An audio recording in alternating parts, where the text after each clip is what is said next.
Se construyó una de las historias más crudas y simbólicas del cine de ciencia ficción, Robocop. Pero detrás de los tiroteos, los experimentos cibernéticos y la justicia automatizada, se esconde un drama mucho más profundo, una lucha despiadada entre ambición, ego, traición y el uso de la tecnología como arma de poder. Esta es la historia oculta de por qué Dick Jones agredió brutalmente a Bob Morton, cómo nació la misteriosa Directiva 4, y qué fue lo que Robocop descubrió en su intento por arrestar a un hombre al que no podía ni siquiera tocar. Omni Consumer Products (OCP) no era solo una empresa. En Robocop, OCP representa el dominio empresarial sobre el Estado, la economía, la tecnología y la vida humana. Esta megacorporación era responsable del Departamento de Policía de Detroit, lo cual ya de por sí significaba un conflicto ético de enormes proporciones. Pero también era una organización que tenía planes más oscuros, la construcción de Delta City, una nueva urbe futurista que reemplazaría la ciudad decadente, pero que debía ser gobernada con mano dura y con fuerzas de seguridad eficientes. Fue en este contexto que surgieron dos proyectos radicalmente distintos, el ED-209, presentado por Dick Jones, un aparato de defensa automatizada, y el proyecto Robocop, idea revolucionaria del joven ejecutivo Bob Morton.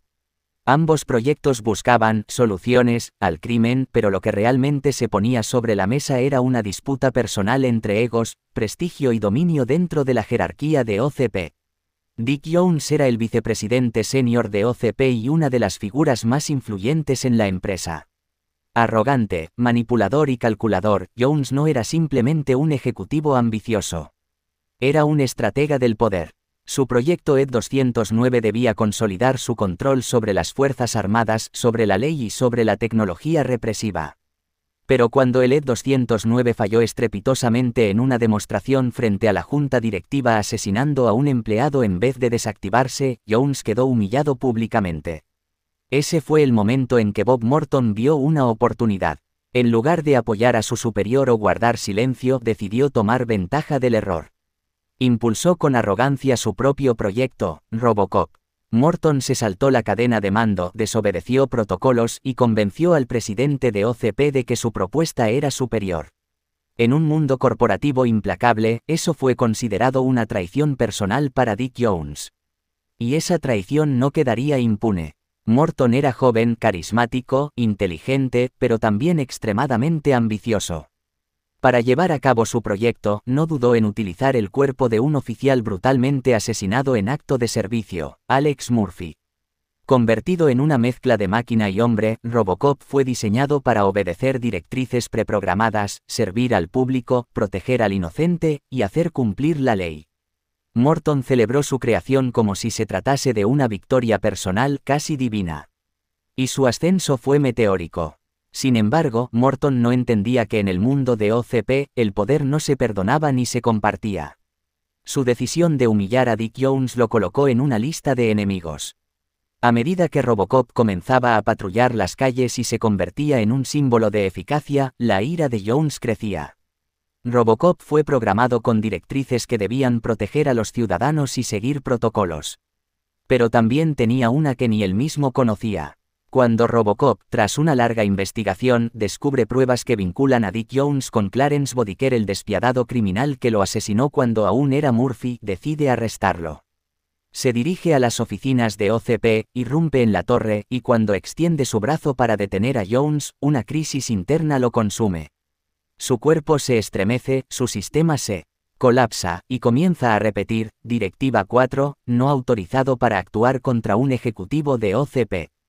Robocop, el símbolo de la justicia imparcial, no podía tocar a un hombre por su estatus dentro de una empresa. Jones había previsto esto. Como responsable del software base que integraba a Robocop, insertó una cláusula de protección para sí mismo y cualquier miembro de la alta dirección de OCP. Eso significaba que Robocop estaba programado para proteger la injusticia si provenía del poder.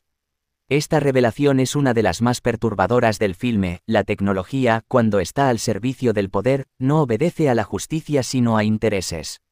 Dick Jones no solo se defendió con programación, también se vengó físicamente. Tras haber quedado en ridículo, esperó su momento. En una de las escenas más impactantes de la película toma a Clarence Bodiker, el asesino a sueldo, y lo envía a la casa de Bob Morton. Morton está en plena celebración de su éxito, rodeado de cocaína, prostitutas y arrogancia. Sin previo aviso, Bodiker entra, lo confronta y le dice que Dick Jones envía saludos. Coloca una granada en la mesa y sale. Morton apenas tiene tiempo de darse cuenta. La bomba explota. Su cuerpo vuela por los aires. Su muerte es brutal pero simbólica. Fue castigado no solo por haber retado a Dick Jones, sino por haber jugado con la creación de una vida que él pensaba controlar. Dick Jones lo jaló del cabello metafóricamente y luego lo destruyó literal y completamente. Después de esta traición, Robocop comienza a luchar contra su programación. Descubre su antigua identidad, Alex Murphy. Recuerda a su esposa, a su hijo, a su vida pasada. Comienza a actuar no como una máquina, sino como un ser humano con dolor, recuerdos y sentido de justicia. El momento en que intenta arrestar a Jones y no puede hacerlo revela que la batalla ya no es solo contra los criminales callejeros, sino contra las estructuras de poder que manipulan la tecnología para protegerse. Robocop, pese a su armadura, su fuerza y sus armas, está atrapado por un código que no escribió. Es aquí donde la película plantea una pregunta filosófica y aterradora: ¿puede existir justicia en un mundo dominado por intereses corporativos?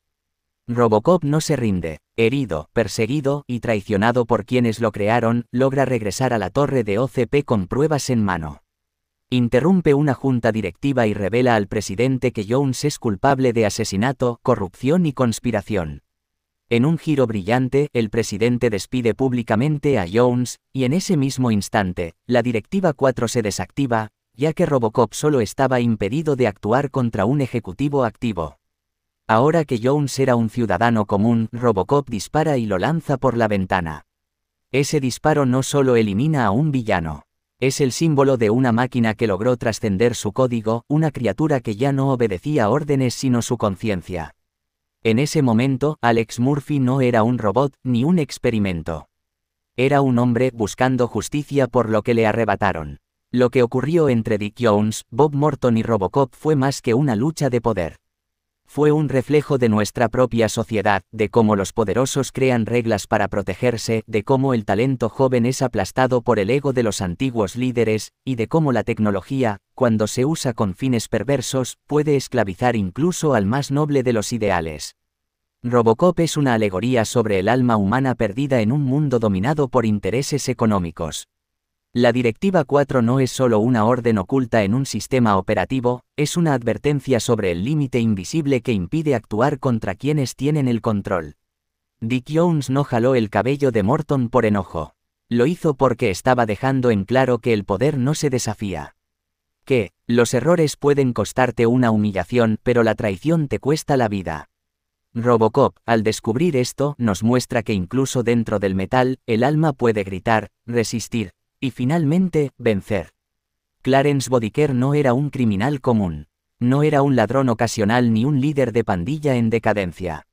Era, sin lugar a dudas, un sociópata metódico, cruel, inteligente, y con una facilidad escalofriante para el asesinato. En la Detroit futurista que propone Robocop, Bodiker representaba la corrupción urbana más despiadada. Su historial estaba lleno de crímenes atroces, asesinatos, tráfico de armas, secuestros, tortura, extorsión. Pero lo más inquietante no era su historial criminal. Lo verdaderamente perturbador era su conexión con OCP y, en especial, con Dick Jones. Bodiker no era un lobo solitario. Era el perro rabioso de Jones. Cuando este último necesitaba eliminar rivales, intimidar a autoridades locales o simplemente sembrar el caos para justificar nuevas políticas de control, Bodiker estaba allí para cumplir el trabajo sucio. En efecto, su brutalidad callejera era el complemento perfecto para el poder corporativo de su amo. Cuando Murphy fue asignado a una nueva estación de policía junto a la oficial Ann Lewis, no fue una coincidencia. OCP, dueña del departamento de policía, estaba en la búsqueda de un candidato ideal para el programa Robocop. Necesitaban a alguien con fuerte carácter, habilidades en el campo y, preferiblemente sin familia o con condiciones que facilitaran su conversión. Murphy cayó en una trampa. Durante un operativo aparentemente rutinario, fue separado de su compañera y confrontado por la banda de Bodiker. Lo que siguió fue una de las escenas más brutales del cine de los 80, le dispararon múltiples veces, se burlaron de él, lo desmembraron lentamente con balas y finalmente lo remataron con un disparo en la cabeza. No fue solo un asesinato. Fue un acto ritual. Lo destruyeron física y psicológicamente para convertirlo en algo nuevo, una tabla rasa, sobre la cual OCP construiría a Robocop. Bodiker cumplió un rol esencial en ese proceso, aun sin saberlo del todo, eliminar al hombre para permitir el nacimiento de la máquina.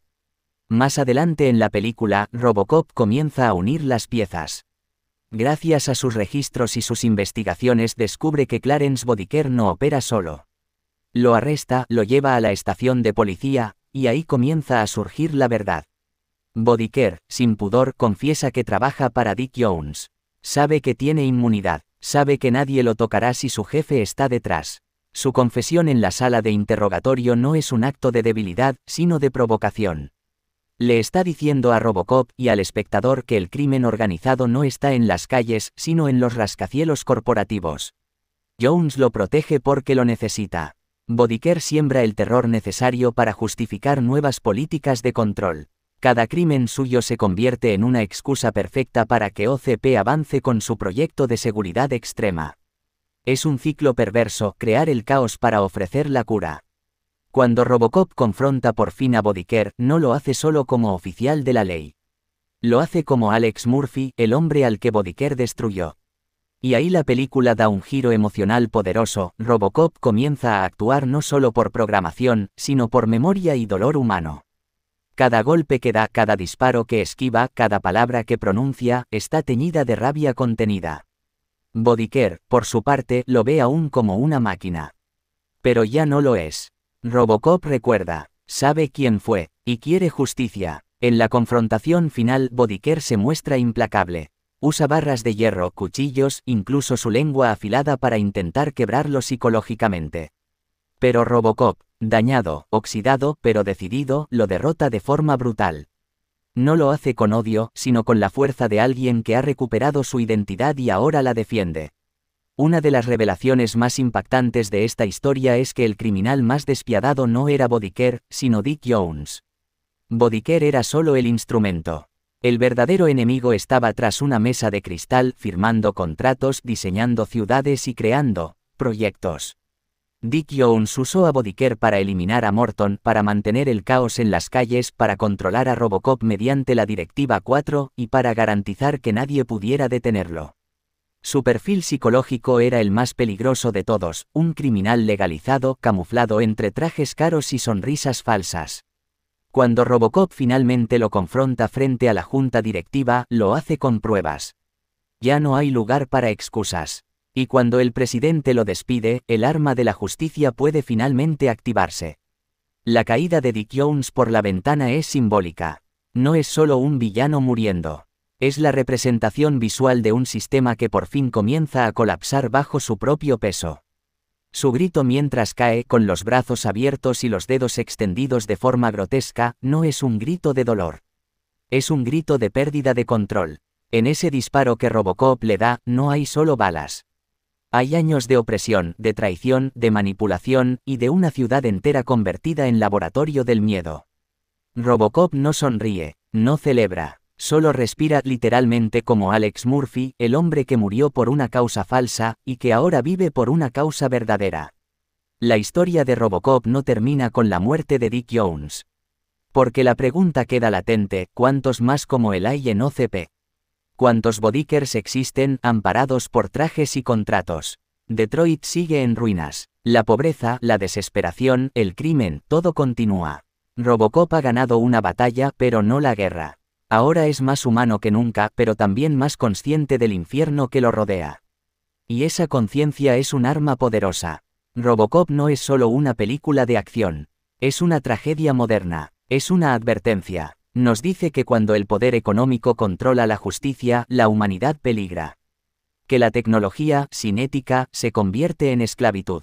Y que los verdaderos criminales no siempre tienen tatuajes o escopetas, sino trajes y sonrisa blanca. La historia de Dick Jones jalando del cabello a Morton es solo un símbolo, el desprecio de los poderosos hacia los que se atreven a desafiar sus reglas. La Directiva 4 es el grillete invisible que todos llevamos cuando creemos que la ley es imparcial. Y Robocop, al final, no es una máquina. Es un mártir, un soldado de carne, metal y memoria que murió siendo humano, y volvió para recordarnos qué es serlo.